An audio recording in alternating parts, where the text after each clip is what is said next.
Hello, I'm Paul here. Today I'm going to give you guys another strategy that I use for in doing options with uh, mainly with SPY.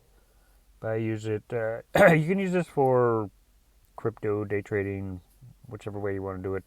Now this method does include a paid indicator from Trade Confident. It's one I use, but it's a little add-on, and I find that it helps a lot to not make things overly complicated with this strategy. If you want to follow along what I'm doing, um, and I'm going to use an example of using it for options, but if you want, you would need this paid indicator from Trade Confident. I'll put the link below if you guys want to get it. It's I really like these indicators. They have a variety of different kind of helpful indicators. But anyway, I'm going to show you the strategy on what I use for options.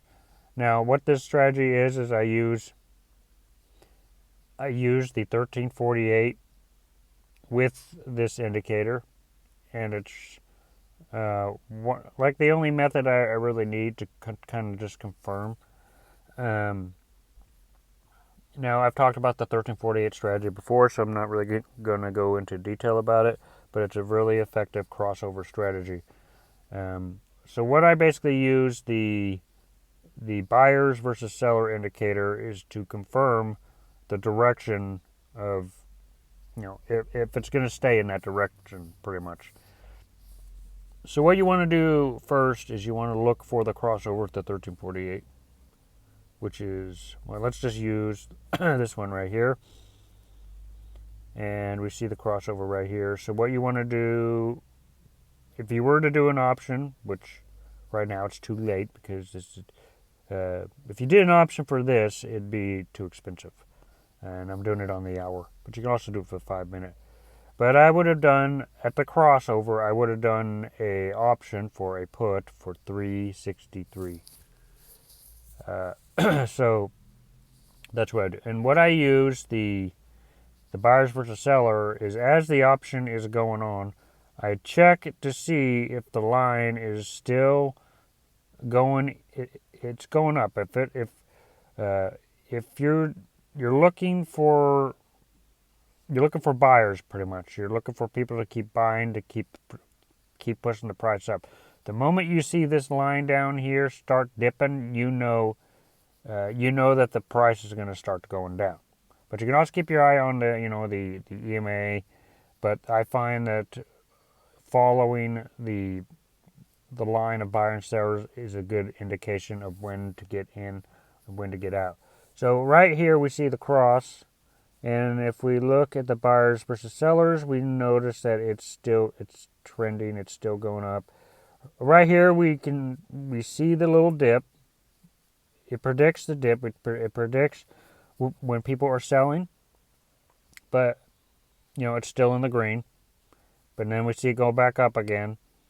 So we see the buyers coming back in, and we see it dipping again. And then we see it going back up. So it's a good indicator of when the buyers or sellers are, buying and selling. So obviously when you're doing an option and you bought in right here and you see a big dip, you start seeing a big dip down, and you know you need to get out.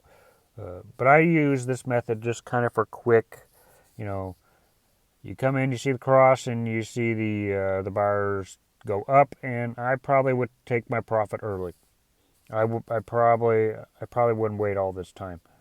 But the second I see it start dipping, and that's probably when I get out. But let's look at a couple other examples. But you see the cross right here. See the cross on the 1348. So what we want to look for when we're doing a put, this would be a 371 put. We want to make sure that the buyers and sellers are on it's going down and it's not going up. So we want to check and make sure that the buyers and sellers are continuing to go down. And right here you see the push of it going back up. Then it goes back down again. Then you see it going back up again. So you see it, as long as it's pushing down, you'll know that you can keep on holding on with that option. So let's look at one more example because this is pretty much self-explanatory. So let's just look at one more cross here. Okay, this would have been a big gain here. So if you got in right here, this is for put for, I'd say put for around 401, and as you see the trend of the buyers and sellers, and it's going down, but then it's peaking back up right about here. So I personally probably would have profited from all that, and I would have sold probably around there. So let's just real quick see how much that would have been if we focus on the moment it crosses from before it starts dipping, which is right about there.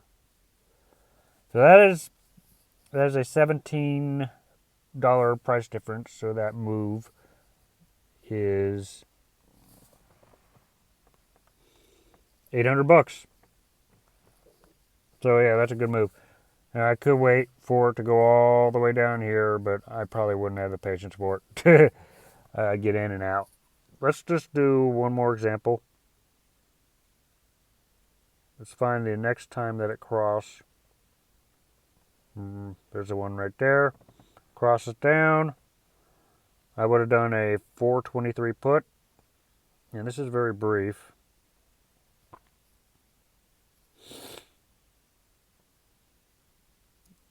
This would be a quick in and out right here.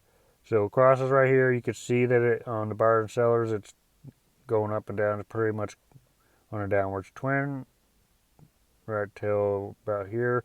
So that's probably when I would have got out. So I would have got in from here to maybe around here. That's 10, difference of 10 price. That's about $500 in gains. So anyway, it's up to you guys if you want to get the buyers and sellers indicator from Trade Confident, but I find many different uses for it, many different strategies with it. You don't have to necessarily do this with options. It'll work for regular day trading. If you focus on Bitcoin too, let's just see if it works for Bitcoin. Okay, so you find this is for crypto, or you could use it for anything, but Bitcoin and crypto is a lot more volatile than using it with stocks. But you see the cross right here. So if you wanted to buy in right there, and then you just notice your buyers and sellers are going up and down, but pretty much a trend up, and you see that. So you could have caught that, which is nice. It works both ways. You can do it for day trading, or you can use it for options. It works for both. But anyway, if you guys like this video, make sure you hit the like button, hit the subscribe button. I'll see you guys in future videos.